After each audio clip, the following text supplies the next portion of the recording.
So you're getting into real estate, or you're maybe switching brokerages and you're trying to figure out, how do I set up my home office, or what do I need to have in my home office for equipment, computers, whatever. Um, don't overcomplicate it to start with. Okay. I certainly recommend that you have either a PC or a Mac of some sort. Laptops are really hard to do when you're doing a lot of things, and it makes it a little harder to do, um, all the things that we're talking about in the previous videos, where you've got 6 tabs open and you've got 2 monitors and you're doing stuff back and forth. If you plan on doing a lot of business, then you want to be efficient in how you do it. So I would at least recommend some type of a PC. I use a PC. You can use a Mac or whatever. Dual monitors is important. A camera, like I'm looking into, is important. Um, you also want to have some type of a microphone external, because when you log into eXp World, certainly that's something you're going to use often. Now you can use the microphone that's built into your camera. That's certainly an option. I do a little bit more other things with video, so that's why I've got the blue mic separate. But I was using the one on the camera for a while. You're going to want to have that. You're going to have a nice desk with plenty of room, like I've got here. I'm going to show it to you in a minute, actually. Actually, let me go ahead and do that now. Okay, so here you see the dual monitors. There you see my microphone in the middle. But this layout works really good because of, all the different windows that I've got open. Here's the actual computer right here. So pretty small, but that works. You see the size of my stand-up desk. I've got a good amount of room. Workspace here, but I've also got another spot where I've got workspace. But this works really well because it's plenty of room. And here behind me, I've got a color or black and white printer here, and that's got a scanner on top as well. I try and do most things with that. There's the scanner port. I try and do most things with this one, and then the color one next to it is an HP that has a scanner as well, and flatbed, as well as like a document feed. So I try not to use that one, as much, because it's more expensive. But it's sitting on top of a filing cabinet that I keep paper files and some of that type of stuff in there, paper and some of that thing. So yeah, it's right here behind my workspace, and then over here I've got a sideboard that I'm using as a workspace. You can see my files over to the right, and that's where I keep my current files. Separate dedicated office.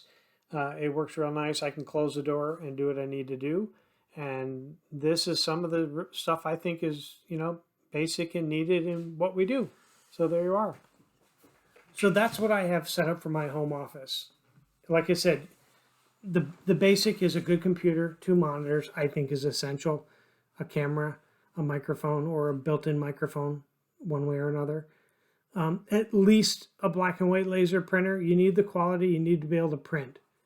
You got to spend a little bit of money to make money, but don't go crazy until you've earned some commission, and then invest a little bit of that into, like I've also got the color laser printer, but I'm very cheap on what I what I print with that. So even the letters that I do, the only thing color in most of them are the eXp Realty logo.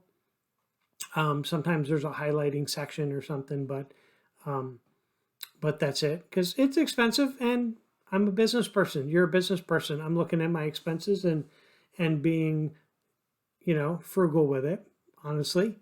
I do have a dedicated space here, which is where I do my real estate work. If I'm in the living room and I get a call for work, I step out of the room and I come into my office. This is where I do business. So anyway, but that's really the essential equipment. You need to be able to print. You need to be able to scan. You need somewhere to put your files, because you're going to have some. I do have an actual file folder for each transaction, because there are some things, what I tend to do is, in the listing folder, I'll at least have the listing agreement. In a buyer folder, I'll at least have the contract and any of the amendments that are done, especially if it affects the price, or something that I need to remember down the road. So there are some things that you're going to print. If you go to and get a deed for a listing, you're going to have that paper copy. It's already printed. I'm not going to get rid of it if I don't need to, because you never know. Rather than print a copy that I've scanned, I just keep it in the folder. So anyway, I hope that information is helpful, but just there is no need to spend money on all this superfluous, miscellaneous, garbage. I won't call it garbage, but you don't need to make it more complicated. Everything that I've shown you in this video series, I'm doing for nothing. I'm using Gmail. I do pay for extra Gmail storage, although all my files are on my OneDrive, which is attached to my Hotmail account. But I do pay for the extra storage. I'm using 18% of the 100 gigabyte I have. So there. I'm not paying anything to track my mileage. I pay my accountant. I don't try and do this myself. It's way too complicated.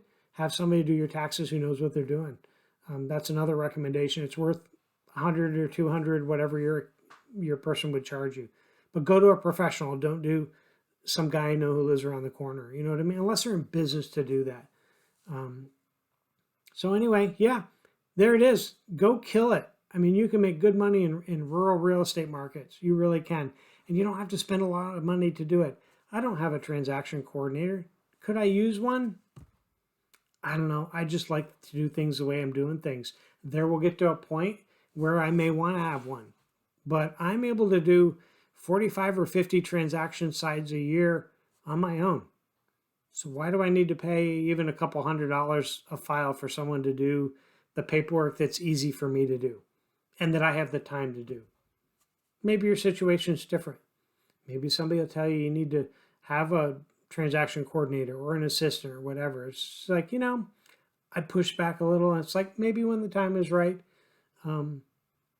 But most people don't. Most people in small markets don't. If you go somewhere and somebody's doing 100 units a year or whatever, a lot of times they'll have maybe one assistant, but this is your hard-earned money. Keep it in your pocket. The government already takes enough, so enjoy it. I hope this is helpful. Reach out anytime. Thanks.